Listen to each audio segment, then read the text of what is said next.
यथाग्निर्दाहिका शक्तिः रामकृष्णे स्थिता हि या सर्वविद्यास्वरूपाङ्गतां शारदां প্রণমাম্যহম। স্বামী লোকেশ্বরানন্দজি কর্তৃক সম্পাদিত শতরূপে সারদা, শ্রী শ্রী মা সেবক চতুষ্টয়ের দৃষ্টিতে। লিখছেন স্বামী অবজোজানন্দ। শ্রী শ্রী মায়ের সঙ্গে আমরা তাঁর সেবানিরত যোগিনকে 1886 থেকে 1899 পর্যন্ত নানা জায়গায় দেখেছি। কলকাতার কাশীপুরে, বলরাম ভবনে, পুরীধামে, আটপুরে, কামারপুকুরে, জয়রামবাটিতে, কলকাতার মাস্টারমশাইয়ের বাড়িতে, ঘুষুরির ভাড়া বাড়িতে, বেলুড়ের নীলাম্বরবাবুর বাগানে, বরাহনগরে সৌরিন ঠাকুরের বাড়িতে, কৈলোয়ারে, কাশীধামে, বৃন্দাবনে, কলকাতার বাগবাজারে গুদামওয়ালা বাড়িতে এবং বোসপাড়া লেনের ভাড়া বাড়িতে। জয়রামবাটি কামারপুকুরে যোগিন দীর্ঘকাল না থাকতে পারলেও কলকাতায় ও বেলুড়ে তিনিই মায়ের প্রধান সেবকের ভূমিকায় থাকতেন এবং মায়ের তীর্থযাত্রাতেও ছায়া সদৃশ অনুসরণকারী ছিলেন। শ্রী মা বলতেন, শরৎ আর যোগিন এ দুটি আমার অন্তরঙ্গ। এই অন্তরঙ্গতা কত গভীর ছিল তার কিঞ্চিত আভাস পাওয়া সম্ভব যদি আমরা মাকে ও তার যোগিনকে কখনো অতীন্দ্রিয় আধ্যাত্মিক পটভূমিকায় অবলোকনের সুযোগ সন্ধানে প্রয়াসী হই। এক অলৌকিক চিত্রকে আমরা এই প্রসঙ্গে স্মরণ করছি। শ্রী মা তখন বৃন্দাবনে কালাবাবুর কুঞ্জে রয়েছেন। মায়ের স্বভাবসিদ্ধ ধ্যান তন্ময়তা একদিন সকলকেই বেশ ভাবিয়ে তুলেছিল। মায়ের ধ্যান সেদিন ক্রমে গভীর সমাধিতে পরিণত হওয়ায় বাহ্য চেতনার কোনো লক্ষণই দেখা যাচ্ছিল না। এমনকি যোগিন মা স্বয়ং অনেকক্ষণ চেষ্টা করেও মায়ের সমাধি ভঙ্গ করতে বিফল হয়েছিলেন। অগত্যা ছেলে যোগেন এসে মাতৃকর্ণে কোনো বিশেষ মন্ত্র শোনানো মাত্রই মা যেন কোন দিব্য লোক থেকে নেমে এলেন। সমাধি থেকে বুত্থানের লক্ষণ দেখে সবাই আশ্বস্ত হলেন। অবিকল শ্রী রামকৃষ্ণেরই মতো মায়ের তখনকার হাবভাব সকলকে বিস্ময় আবিষ্ট করেছিল।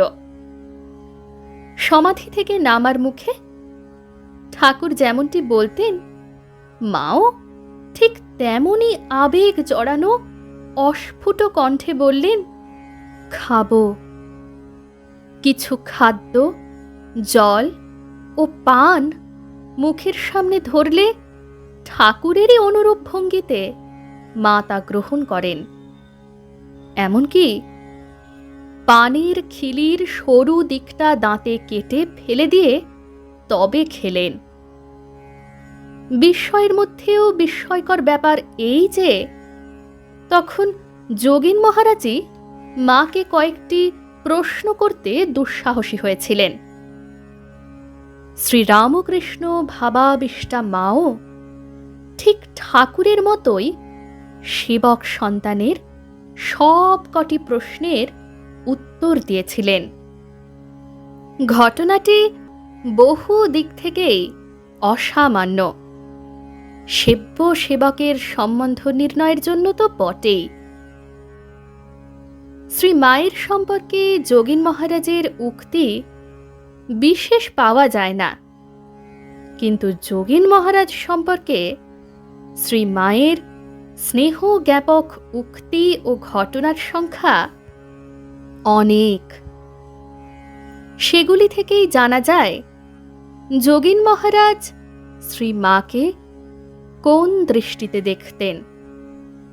সুতরাং সেব্য সেবকের অপরূপ সম্পর্কের উপর আলোকপাতকারী সেই উক্তি ও ঘটনাগুলি এখানে উল্লেখ করা বোধহয় অপ্রাসঙ্গিক হবে না। স্বামী যোগানন্দের মাতৃগত প্রাণতার মূল্যায়ন আমাদের ভাষায় সম্ভবপর নয়। শ্রীমা উত্তরকালে বলতেন, যোগিনীর মতো আমাকে কেউ ভালোবাসত না। আমার ভার কি সকলে নিতে পারে? পারত যোগিন, আর পারে শরৎ। এ উক্তি অনন্য সাধারণ। মায়ের হৃদয় নিংড়ানো ভাষায় এমন আরও কত উক্তি আছে। যেমন বলতেন, ছেলে যোগিন আমার খুব সেবা করেছে, তেমনটি আমার কেউ করতে পারবে না, পারে কেবল শরৎ। অর্থাৎ স্বামী শারদানন্দ।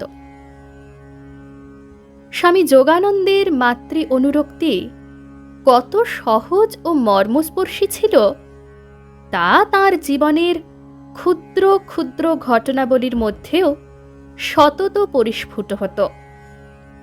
কেউ তাকে ভালোবেসে দু চারটি মাত্র পয়সা দিলেও তিনি তা নিজের ব্যক্তিগত প্রয়োজনে ব্যয় না করে জমিয়ে রাখতেন, যাতে মায়ের সেবায় তা কাজে লাগে।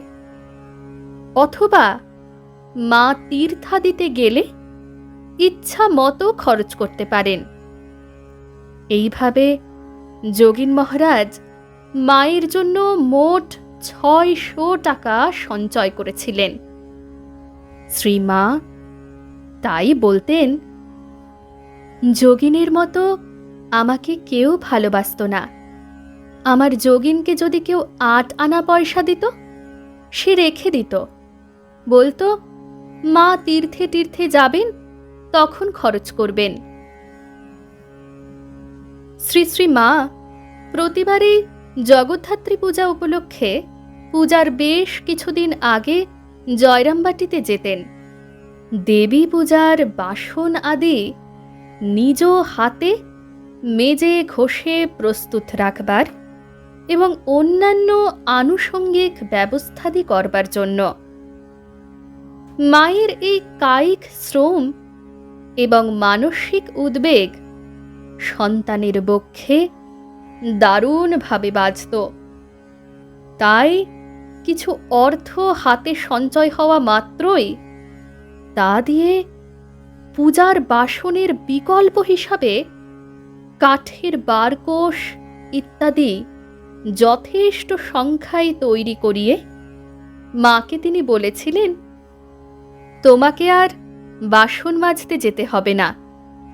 শুধু তাই নয়, শ্রী শ্রী জগদ্ধাত্রী পূজার স্থায়ী ব্যয় নির্বাহের জন্য এবং মাকে ওই ব্যাপারে সর্বতোভাবে চিন্তা মুক্ত রাখার উদ্দেশ্যে স্বামী যোগানন্দ ৩০০ টাকায় ৩ বিঘা জমিও কিনে দিয়েছিলেন। এখানে আরও স্মরণযোগ্য যে জয়রামবাটিতে মামাদের সাংসারিক অসচ্ছলতাও মাকে নানাভাবে পীড়া দিত। যোগিনের দৃষ্টি তাই সেদিকেও তীক্ষ্ণ ছিল। মামাদের অন্যতম অভয়ের পড়াশোনার অধিকাংশ ব্যয়ও স্বামী যোগানন্দই বহন করতেন। জননীং শারদাং দেবীং রামকৃষ্ণং জগদ্গুরুং পাদপদ্মে তয়ো শ্রিত্বা প্রণমামি মুহুর্মুহুঃ। জয় মা।